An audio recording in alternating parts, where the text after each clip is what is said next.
నేను గతంలో నందిపేట మండల పరిషత్ ఉపాధ్యక్షుడుగా ప్రజల ఆశీర్వాదంతో చేయడం జరిగింది.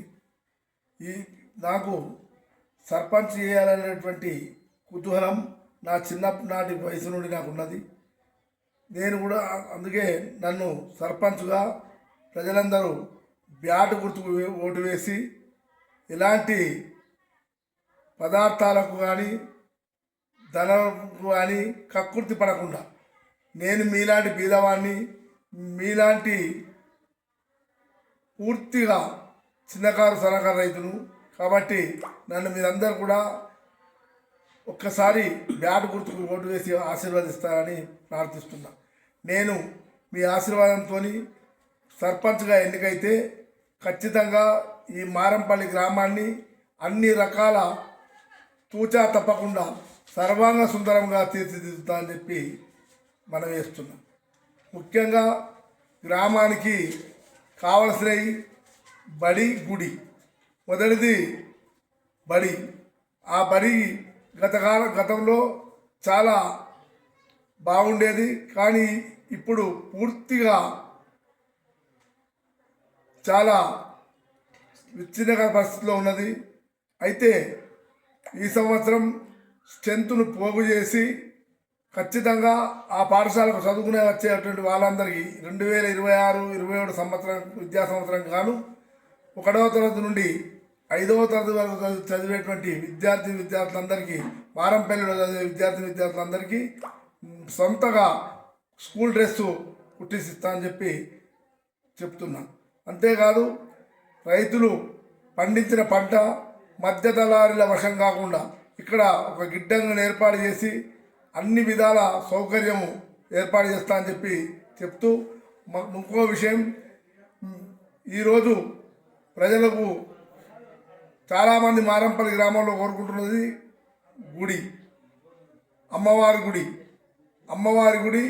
మీ ఆశీర్వాదంతో నేను సర్పంచ్ ఎన్నుకోబడగానే మొదటి 5 రోజుల్లో ఆ పట్టేదాన్ని పిలిచి మీరు ఏ స్థలం అయితే కోరుకుంటారో మొన్న ఆ స్థలానికి తప్పకుండా బయానా పెట్టి సంవత్సరం లోపల పార్లమెంట్ సభ్యులు అరవింద్, ఎమ్మెల్యే రాకేష్ రెడ్డి, ఎమ్మెల్సీలు యొక్క సహకారంతో నిర్మింపజేస్తా అని చెప్పి చెప్తున్నా. దాంతోపాటు గ్రామంలో ఉన్నటువంటి నిరుపేదలు చాలామంది ఉన్నారు. వారందరికీ కూడా ఇల్లు లేనటువంటి నిరుపేదలు ఉన్నారు. ఇల్లు లేని నిరుపేదలందరికీ కూడా ప్రభుత్వంతో కొట్లాడి నిరాహార దీక్ష చేసైనా కానీ మీకు ఖచ్చితంగా ప్లాట్లు పంపిణీ చేసేటువంటి ఏర్పాటు చేస్తూ వాటితో పాటు వాటిలో ఇళ్ళ మంజూరు కూడా చేయిస్తా అని చెప్పి చెప్తున్నా. ముఖ్యంగా ఈరోజు రైతాంగం తాము పండించినటువంటి పంటకు ఆరబోసుకోవడానికి స్థలం లేదనేటువంటి బాధలో ఉన్నారు. రోడ్లపై వస్తున్నారు, తద్వారా యాక్సిడెంట్ల పాలవుతున్నారు ప్రజలు.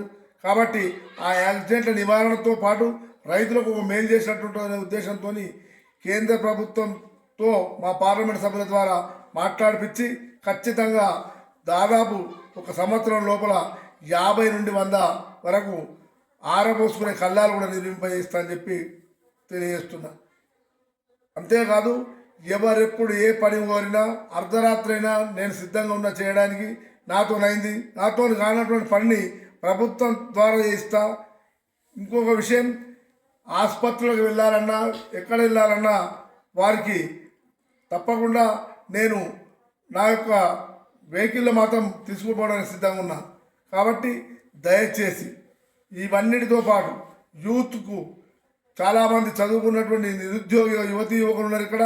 వారి కొరకు మారంపల్లి గ్రామంలో ఒక లైబ్రరీ భవనాన్ని ఏర్పాటు చేస్తూ లైబ్రరీని మంజూరు చేయిస్తా అని చెప్తూ ఇక ఎక్కువ చెప్పకుండా దయచేసి మిగతా చివరి విషయం, మహిళా సంఘాల భవనాలతో పాటు గ్రామంలో కుల సంఘాలు లేనటువంటి కులాలకు తప్పకుండా సంఘ భవనాలు కట్టిస్తూ ప్రస్తుతం ఉన్నటువంటి సంఘ భవనాలు ఏవైతే శిథిలావస్థలు ఉన్నాయో వాటిని పునరుద్ధరణ చేయిస్తా అని చెప్పుకుంటూ మీరందరూ కూడా బ్యాట్ గుర్తు ఓటేసి నన్ను పూర్తిగా నిండు మనసుతో ఆశీర్వదిస్తారని చెప్పి కోరుకుంటున్నాను.